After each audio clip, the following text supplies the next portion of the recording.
This is the DTV Digest, the podcast that brings you news and reviews of films which didn't make it to the cinema. And now, here's your host, Mike Parkin. Hello, everyone, and welcome to the DTV Digest Short Shots, the podcast where me, Rich, and Steve this evening look exclusively at some short films. This is a bit of a change to our usual short shots because regularly Rich will curate the films we're going to look at. So, you know, he does a bit of quality control, you could say. You know, he picks the ones he thinks would be interesting to talk about. In this particular episode, we are looking at 7 short films which are part of an anthology called Beyond the Dark. And those are Midnight Clear, MALACOSTRACA, Pipe, The Wound, Peopling, The Color of Your Lips, and Maggie May. These have been curated together, as I said, as part of an anthology, and they span between 2017 up to 2019. Yes, so this is going to be an interesting episode for sure, because, as I said, you know, these were kind of thrust upon us rather than actually individually picked, shall we say. Our first short then is Midnight Clear.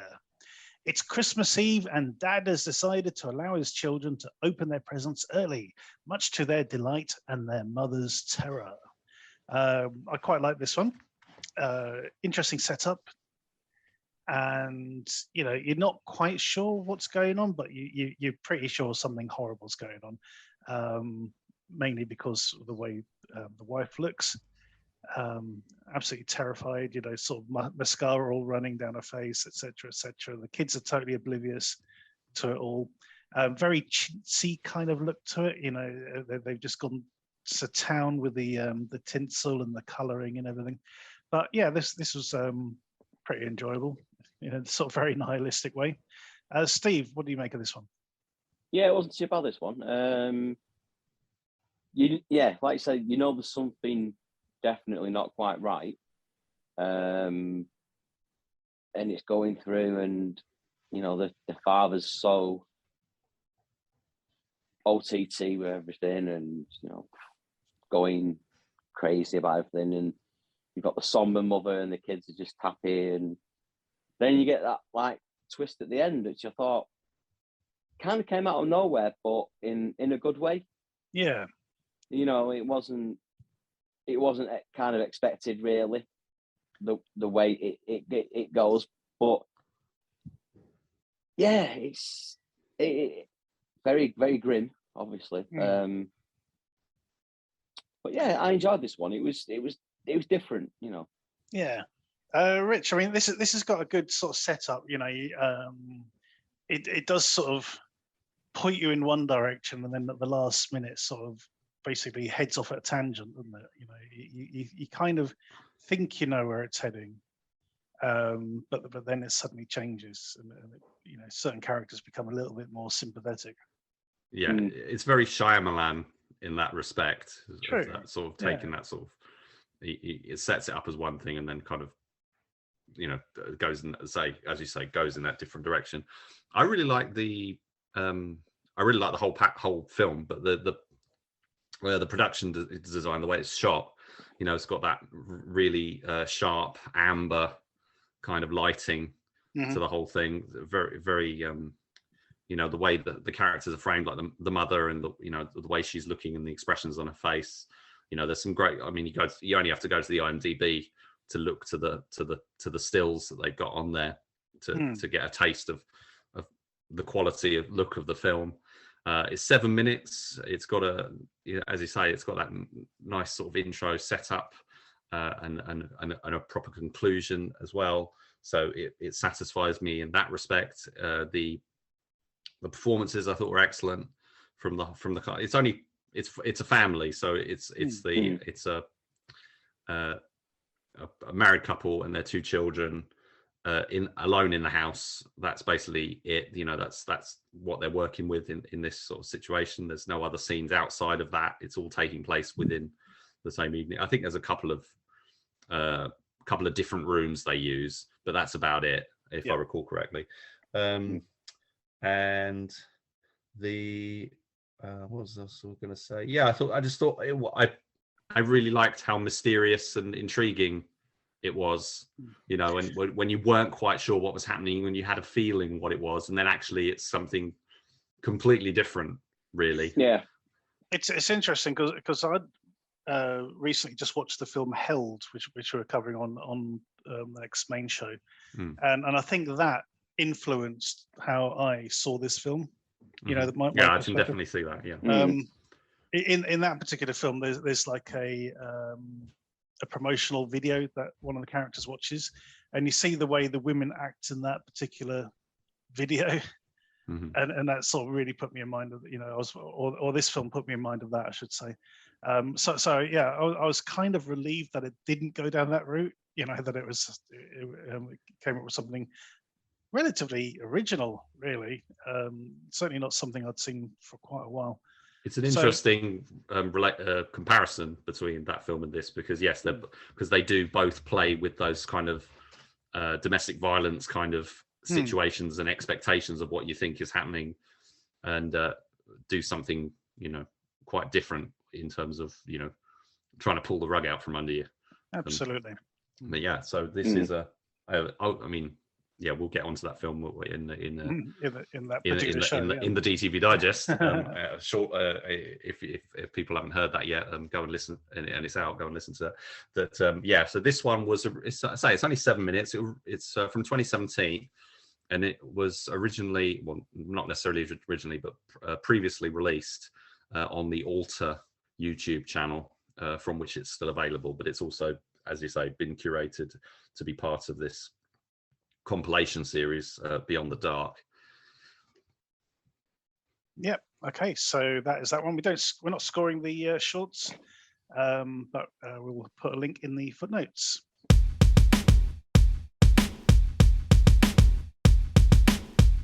Our next film is MALACOSTRACA. An author struggles with writer's block and strange visions about his wife's pregnancy.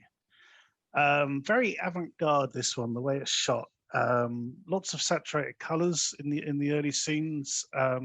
It definitely veers off into David Lynch territory, this one. The definite parallels between this and Eraserhead, I think. And then there's that really, I mean, it's one of those films which I'd consider to be grotesque rather than horror. Right up until the final scene, which definitely is horrific. You know, the final thing you hear really sort of brings it all into focus. Didn't enjoy it, I must admit. Did not enjoy this one bit, but I can, you know, respect its ambition, I guess, and it did pull off at least one horrific moment right at the end. Steve, how did you get on with MALACOSTRACA? Yeah, I didn't like this at all as well. I thought you say about the horrific moment at the end. You can see that coming right from the start, really. You know where it's going to end up, and you know basically what it's about. And yeah, it just didn't gel me at all, this. Even the, you know, like the alien type birth scene, it was just icky, and didn't like the characters at all, either of them. I know there's only two in it. It's like, you know, two-header, like quite a lot of these are, really. But yeah, it just didn't land with me at all. I don't know. Didn't like the characters, didn't like the plot, and yeah, the ending was just, saw it coming a mile off, and it was just kind of there for, you know, the grotesque sake of it, really. It just, yeah, didn't like it. Didn't like it at all. Indeed. Rich, did you get on with this one? Not really. No, I'd say it's not really. I mean, I quite like they did go for practical creature effects, which is in its favour, and I think from what I can read, the person who was working on the creature effects has got quite a you know, worked on things like Basket Case 2, which would be like the sort of film that was an influence on this, and Brain Damage. Yeah, so it's got it is that sort of David Lynch sort of, you know, random edits and sort of weird, not psychedelic, but, you know, sort of trippy. It's very it's got that kind of trippy quality. It's not the only film that we're going to be talking about tonight which explores basically a monster baby kind of scenario. Oh God! But I think this is the one I was least interested in out of those. But it's you know, if you like that sort of more experimental, as you say, sort of David Lynchy sort of, I think they're like lobster baby kind of, crab baby kind of things in this. You know, if you're interested in seeing that sort of thing, something a bit different, then yeah, definitely it's worth a look. But it wasn't really my cup of tea. No, it didn't really hit any of our palate, this one. But it's there, and again, we'll put a link to it. Please check it out. If you like a bit of lobster fucking, then you know you might get into this. Who knows? This one's a 16-minute one though, compared to the nice, you know, Midnight Clear was clean and tight, 7 minutes. This is much longer. It's rambles, definitely. It's another alter one, by the way. Funnily enough, it's almost like they when they were putting together this compilation series that they went to Alter, and because Alter itself is basically a compilation series, isn't it? Well, exactly. And they're just putting these out, and they put the banner on it, and that's basically what they're doing with these. It's just they're putting them out as a series that you can rent or buy, but you can also, you know, in the case of these that we've selected here, these are ones that are, you know, have previously been released in other formats.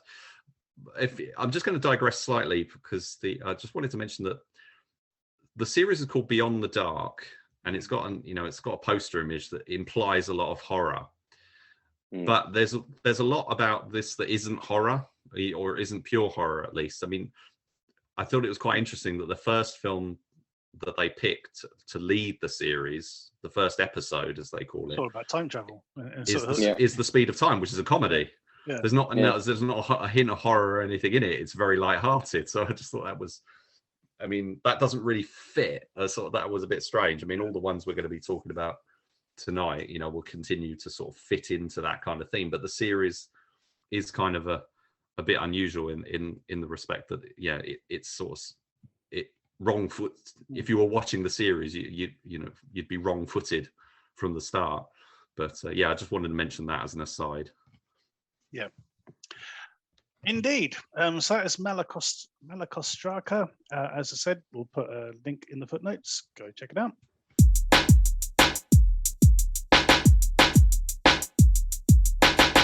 Our next film is Pipe.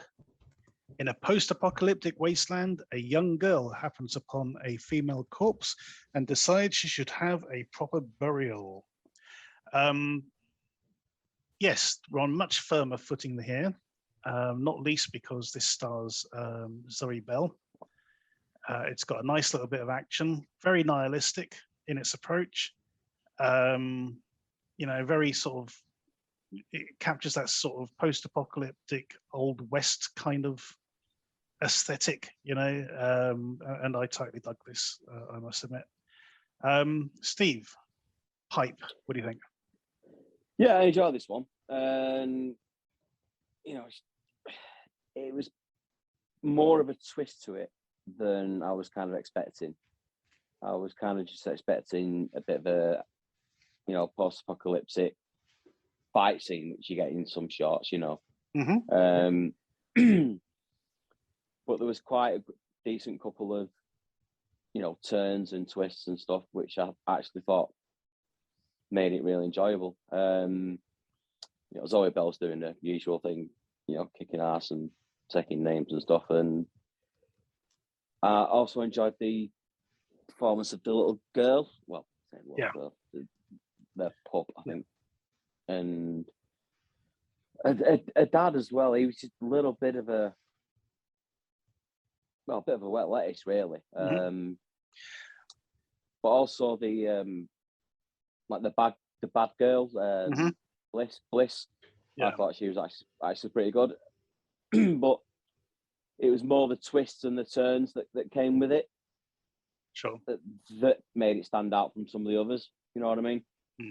Exactly. You know, we've seen this sort of scenario before. You know, the setup, but it's the actions of the characters which flesh this out really nicely.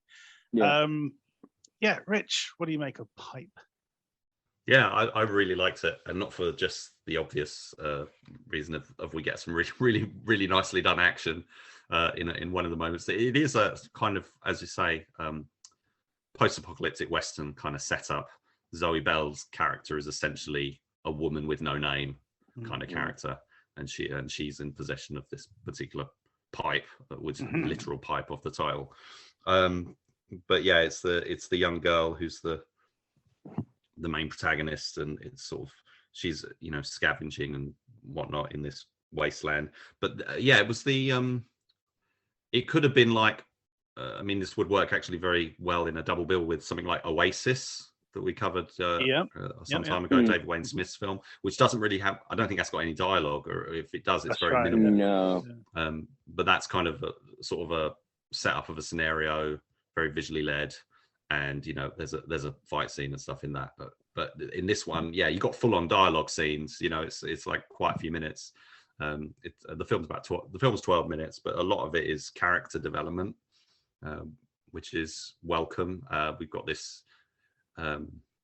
You know, compare it to something like The Stranger, you know, like sort of the modern day Western thing with Kathy Long. You know, you've got this essentially a biker gang, you know, without any bikes. You know, this sort of really cruel group who, you know, just taking what they want, and they don't care, and they're just cold and mean, and this girl's kind of caught between them, and you know, the dad seems almost, you know, a little too easy for him to sort of be willing to sort of sell her into slavery, essentially. It makes you wonder how he's lasted so long. You know, in you know, how he's managed to survive. You know, it's purely because of his skill at actually making beer. Is the only thing he's got going for him. If anyone else figured it out, you know, he'd have been dead ages ago. Because he is just referred to as the brewer, I think, and or brewer, because he brews. And no, this really, I mean, they've got a good, nice, reasonable budget.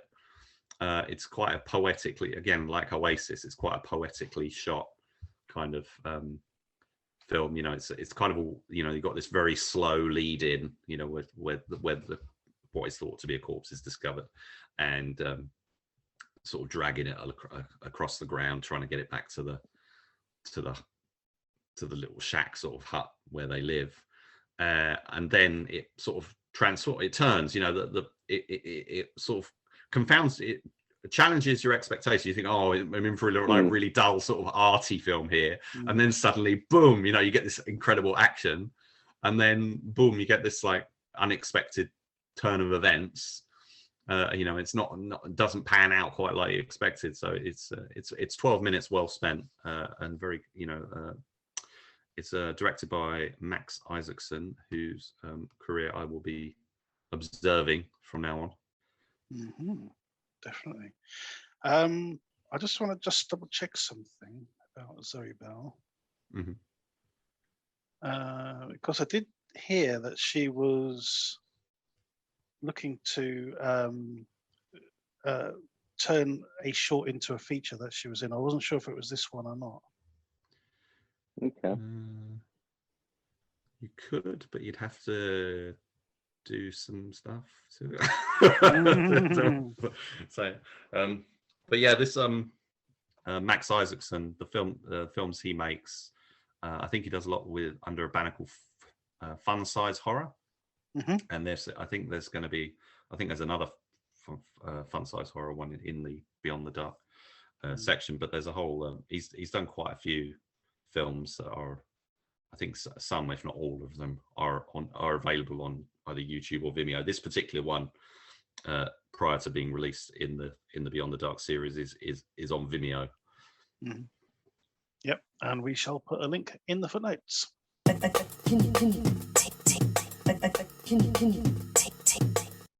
Our next film is The Wound. A man suffering from a mortal wound tries to find his way back to his girlfriend before it's too late. Or something. This is the thing is, the rest of these films are either confounding or horrible. Just to warn everyone. This one is exactly what I said. It's a guy trying to, survive from this wound, tries to patch himself up, tries to sort of get out of this, looks like a hotel that he's in. And it is just this sort of, it almost feels as long as Lord of the Rings, this journey that he's on. But yeah, Steve, what did you make of The Wound? Yeah, in the same boat as you, really. It was just confounding, really. I just didn't get the point of it, didn't enjoy it, and I really didn't get it. It was just, let's try and get from here to here with this wound. Okay, fair enough, get that. And then nothing happens, and then he just goes back. I was wondering. I mean, I don't know what you think, Rich, but I was thinking maybe this was, him sort of reliving the last moments. Trying to sort of come to terms with what he's done or something, and his life flashing before his eyes, that sort of thing. I don't know. It was very obtuse. Did you manage to decipher this one? Well, I think it's just, it's one of those things that you can either take as literal, the as with a lot of horror, the unbelievable has become a reality kind of thing, or is it his fevered mind or something is coming up with this kind of literal what the thing that's got, I can't say it without giving away that sort of the combination of the film, but how did he get this wound? I didn't engage in it particularly myself. It's well shot. I mean, the guy in the lead, Chris Lynch, you may recognize from films like Final Destination 3 and Ginger Snaps and stuff. He's quite a well-established actor, and Agents of S.H.I.E.L.D. he's turned up on as well and stuff like that. He's done lots of different things.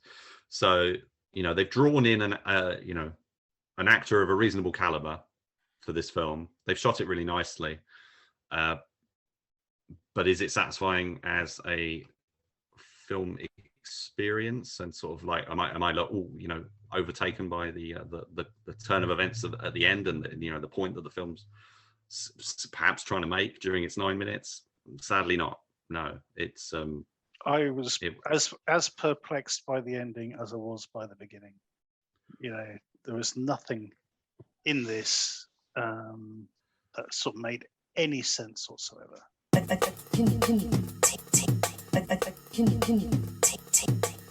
Our next film on our list is Peopling. Steve. Yeah. What the fuck is this? I ain't got a fucking clue. It's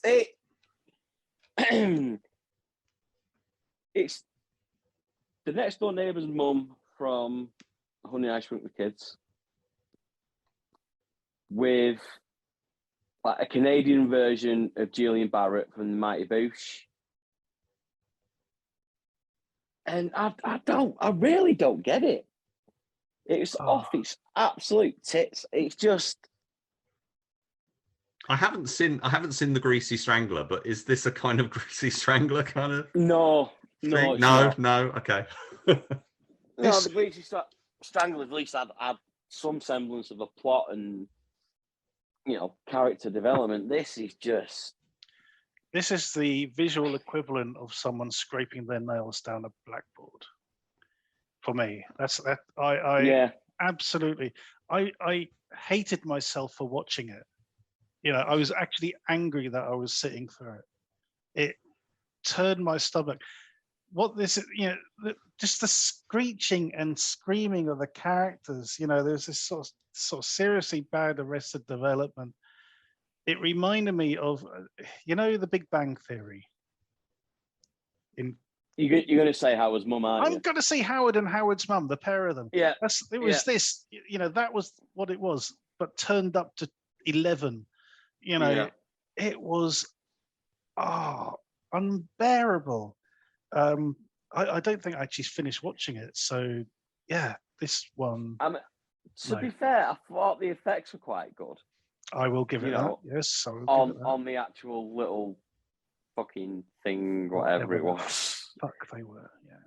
Well, this is where we come back to what I was alluding to earlier with the MALACOSTRACA of the, giving birth to a monsterish kind of story. Essentially what we have is. You know what? I think that is one of my personal worst tropes of horror. As it is, I don't like horror films which involve children anyway, because I think it's kind of emotionally cheating. The fact that, oh no, it's an innocent sort of being put in danger in this sort of situation. I hate all that shit anyway. But anything to do with, babies and horror do not mix as far as I'm concerned. I hate it. It's not. It's not a baby though, is it? It's just the miniature version of him. All of that sort of horrible stuff. Yeah. Yeah, it's kind of it's not. She doesn't literally get, because it's a different dynamic. This is a mother and son kind of thing, and he somehow creates his own clone, or at least something like that. I mean, I don't really want to say this, but this is what it's described as by the horror collective who are putting this out. It says, this is the synopsis. George accidentally creates a doppelganger from his own jism, resulting in a deranged and deadly love triangle. So that's literally what they said. So I didn't get that from the film. I only read that afterwards. But I didn't know that's what he was up to or whatever. But I don't know. Okay, so now I'm thinking of Monty Python's The Meaning of Life. That's what this sort of fits into. It fits into that sort of thing. Yeah. But the characters are very. I mean, if you look at you could say the characters are quite Python-esque. I mean, I was thinking John Waters. There's a heavy sort of John Waters kind of flavour to this. John Waters did Monty Python. There you go. that's a marriage in hell. But yeah, I mean, I didn't dislike it. I preferred it to MALACOSTRACA. I like the the world building, I guess you could say, basically in this domestic situation, which you could again compare that to the first film we watched, Midnight Clear, where it's it's a family setting, it's in the home or whatever, and they've made a concerted effort to create a visually striking, visually interesting sort of environment, and in this case they've just got it's that sort of trash aesthetic that they've gone for. The characters don't look or act or behave or nothing is really related to how the real world is, unlike Midnight Clear, which is very much it feels like a very real situation. This is just balmy, for want of a better word. So I quite liked what I did. I mean, I didn't love it. I didn't hate it, but I can certainly see how it was grating. I mean, I did find it a bit grating myself, but I can't fault its ambition in that respect, and quite to say the fact they did again use some practical visual effects. Do I think it's ambitious? I certainly do. Do I think it's creative? Yes, I do.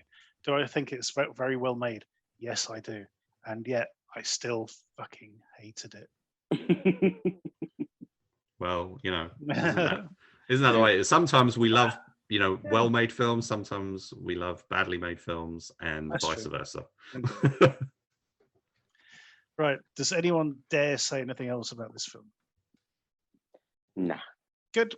Oh, I like the retro title cards. It's kind of got this opening and closing credits thing. It's like, it's like it's made in the 30s. No. You know what? I hated that. I absolutely hated it because it was such a borrowed conceit. It's so artificial. It just did not gel for me at all. So there you go. There's no in media res though. That is true. But if you dare check this out, There will be a link in the footnotes.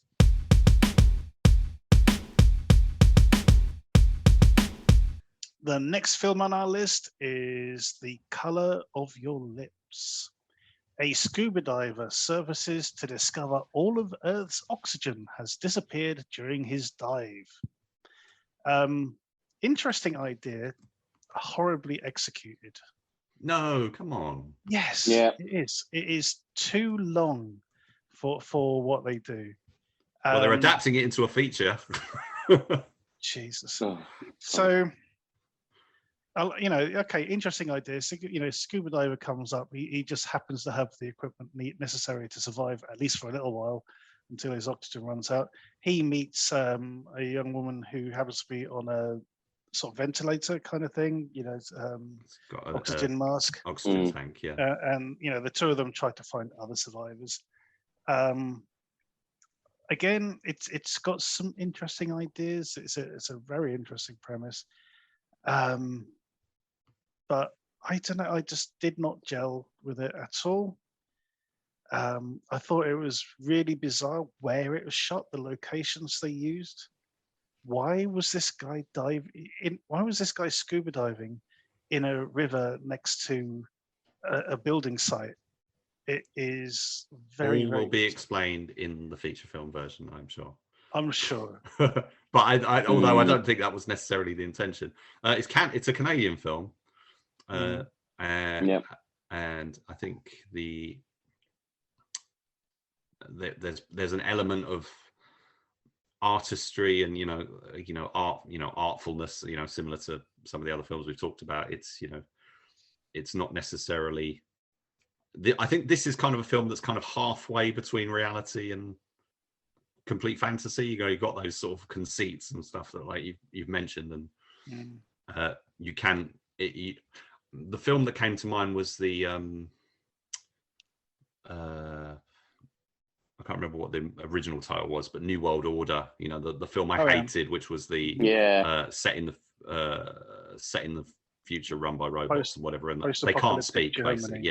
They can't speak because they'll be heard. So you got these films that are set in situations where a certain sense or whatever can't be used, or something's been you can't use it or whatever. So in this case, the oxygen's gone, which I thought was quite interesting because we haven't really seen that much that I can recall, and so that's quite a neat idea. It probably has been done before, but it certainly doesn't seem to be as common as like, so you got films where everyone wakes up blind and stuff, for example, and or Quiet Place where you've got to keep quiet. Actually, Bird Box was blindness, wasn't it, as well? Yeah. So you got. So I can certainly see how a feature version of this can fit into that kind of, if it does happen. This is another film that was on Alter, and it's Alter that are kind of trying to get a feature off the ground, I think, with the filmmaker, whose name is, if I recall correct, Anik Blank. Yep. So yeah, I mean, I liked the way it's quite long. It's like 18 minutes long. It's a two character story, but they move between different situations. It's the canvas is quite large here, not just conceptually, but in terms of reality and moving from place to place and stuff. And I thought it worked quite well, and I quite liked the payoff. I thought it was good. I liked it. How about you, Steve? What do you make of this one? No, it annoyed me, to be fair. Like you say, it's kind of set in reality, but there's certain things that just didn't ring true and really annoyed me. Like when they go into the supermarket, and it's a big, massive supermarket, and there's one person there, supposedly died, and that's it. There's nobody else in there. And little things like that, it just annoyed me. Like, say when, they finally move out and this firework display goes off. Yeah. How? And well, there's no oxygen. All right. Exactly. My point. There's no oxygen. I get when they get there, it's set up to set off at this wedding with a computer or whatever.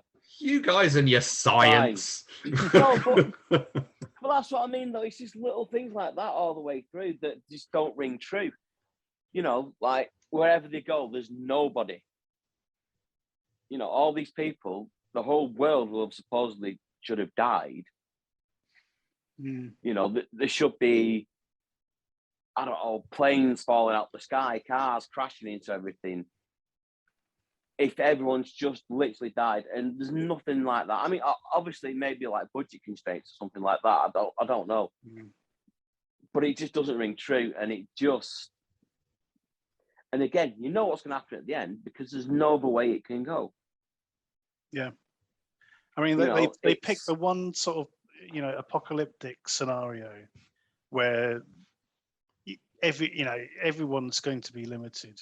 Yeah, even if there were a handful of survivors, whatever oxygen has already been sort of, kept in tanks or whatever, you're not going to be able to find them in time. And if you do, you're on a very limited supply. And as soon as it's gone, that's it. Yeah. You're gone. Yeah. So, yeah, it's just such a dead end, I don't know. I think it's more leaning into sort of absurdism, but not, but trying to play it with a fairly straight face. I don't think it's necessarily, I mean, it's a guy walking around in a wetsuit. Yeah. So I don't think it's meant to be taken that seriously. Yeah, it doesn't even bother taking. But it plays it completely deadpan. I kind of think, I mean, it's a French Canadian product, so it's the French sort of quirky humor. I think that if there was any quirkiness or actual humor to it, it went straight over my head. I don't know. Maybe I've got a German sense of humor this week. Well, I'm not saying it's funny. I'm just saying I think that there's something. Literally what I'm seeing, but even so, yes, this just did not work. I was intrigued to begin with, but as it went on, I was like, especially with the firework display, I thought, no. Yeah. Yeah. But there you go. Anyway, that is the divided us a bit, that one. So, yeah. I think we've been fairly on the same page up until now. Yeah. And this was one. I'll be honest. This is one of my favourites from this particular collection. Okay. So, listeners, make your own mind up. Indeed, yeah, and leave a comment. Leave a comment. Let us know. If you got on with any of these that we're talking about, please let us know. If any of them just turned your stomach, please let us know as well. Anyway, on to our last one.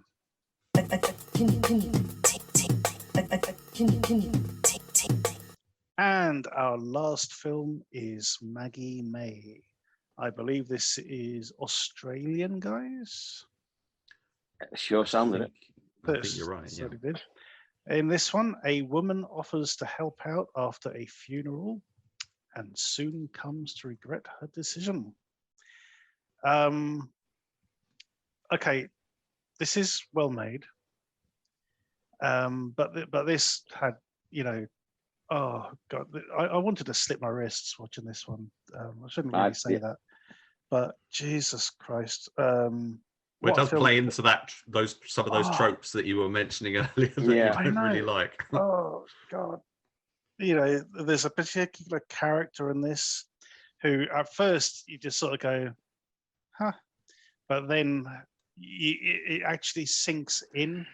At the end of the film, it really sinks in what a dangerous person they actually are, and you can see this sort of the tragedy has repeated itself. You didn't realize until it's happened that what you've actually just seen is actually a repetition of something that had happened before.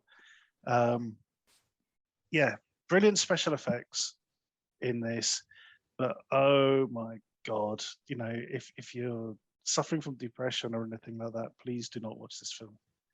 Trigger warning all over this. Steve, how about you? Fucking hated it. To just brutally honest, the most abhorrent, lazy, disgusting character I've seen for a long, long while. Like it is well shot and the effects are well done, but fuck me, is it grim? And it's not just the fact of what happens to the main character. It's what she's trying to get to and what happens to them as well. And it's just like, why? I don't.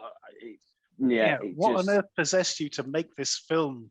You know, Maya Kate Russell, for God's sake. You know, I'm calling you out. You turned our stomachs. Yeah, because interesting. It's interesting that you say about the effects and stuff, because the director, she's actually got a longer career as a makeup artist. So you know, that's quite interesting that she's sort of moved into well, I'm not sure if she wrote this as well, but it moved into directing from working on that side. It's quite an interesting jump. So it is well directed, it's well made, but at the same, you know, it is horrific. I've got a certain list of films which I've read about, you know, over years, and I've decided they're not for me. I will not touch them with a barge pole. You know, the films like the Serbian film, another one called Red, White, and Blue, and you know, so it's a short list, but there's a few. Anything where a dog is being used as a conveyance for bombs. Carrying bombs with blood tanks. Yeah, that's off the list. There's a good handful, but and this is that sort of thing. You know, if I'd known what it was going into it, no. Anyway, Rich. Well, are you going to differ? Well, aside from saying, agreeing with you that yes, it is very grim, especially when you get to that ending. I really liked it. I thought it was a top film. The characters, you know, establishing the character work, I thought was all really good. The film is very dark, but it has this sort of black humor kind of running through it. I mean, it all sort of starts at the beginning when they're at this funeral, and the characters are sorry. Humor. Well, you got like the old man and his woman sort of getting off with each other at the funeral and stuff like that. So these weird little, you know, quirky characters kind of being established, and obviously Maggie herself being the quirkiest of them all. Just sort of saying random things and sort of just not being very responsive, and whether that's due, you know, they don't really explain why she is the way she is. She's just kind of apathetic and detached. You could say it's, you know, you could look at it one perspective and say it's like an autism thing, or and I think that sort of like rubbed me up the wrong way as well. You know, that sort of thing. And any sort of depiction of autism, because you know, like you know, because my son being autistic, and I know you guys also have experience with it. It just does rub me up the wrong way every time I see it. It's probably one of the reasons I hate the Babadook as much as I do, because of that.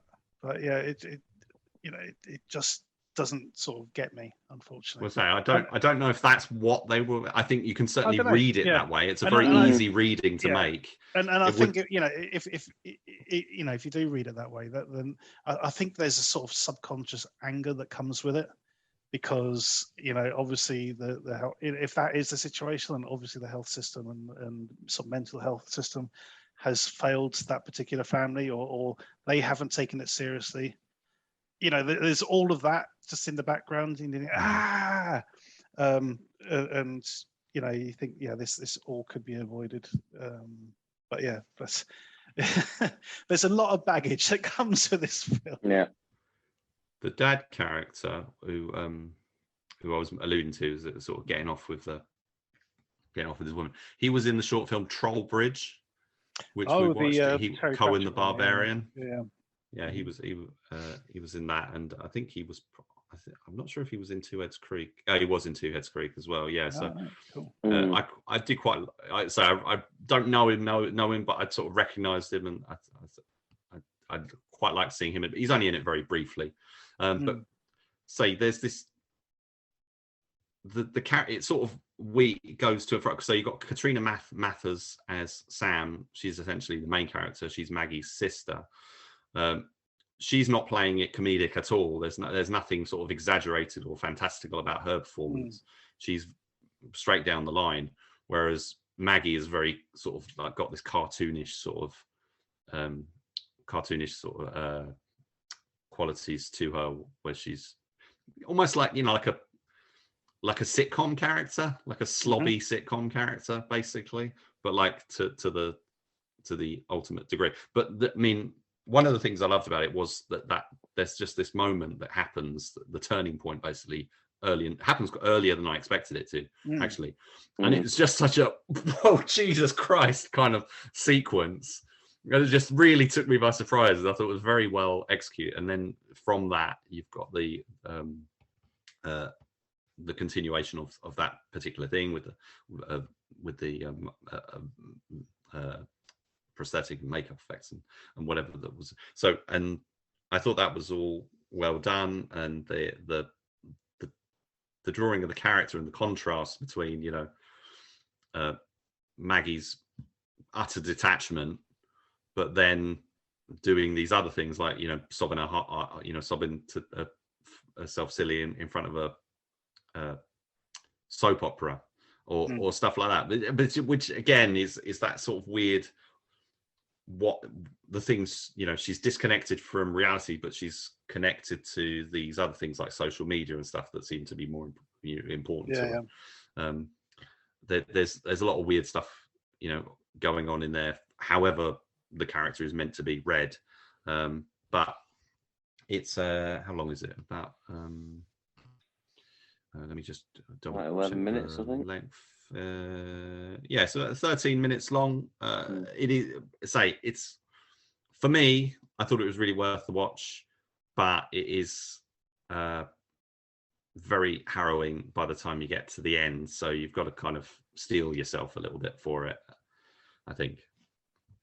Made in 2018. There's a few others by the director that I want to check out. She did one called Liz Drives, which I think is also on Alta, so I'm going to be checking that out. Definitely a director I'll be, you know, keeping an eye on, but this won't be for everyone. No, this won't. It's just full of despair, basically. This is yeah, okay, so that is our show for this particular episode. So that's 7 shorts we've taken a look at. Can I just mention that's 7 out of the 13? Yeah, so it's 13 altogether that are part of the Beyond the Dark anthology, which will be out shortly. We do recommend you check it out. No, we don't. What am I talking about? Do that again. So that is 7 out of 13 of the shorts that make up the Beyond the Dark anthology. I think you know from our comments this evening, it's a bit of a mixed bag, but these things tend to be. You may get more mileage out of some of these than we did. We're getting on a bit. We're getting old, getting stuck in our ways, getting a bit cantankerous now and again. You know, you may see something we don't, but yeah, check them out for absolute sure, and tune into our next episode.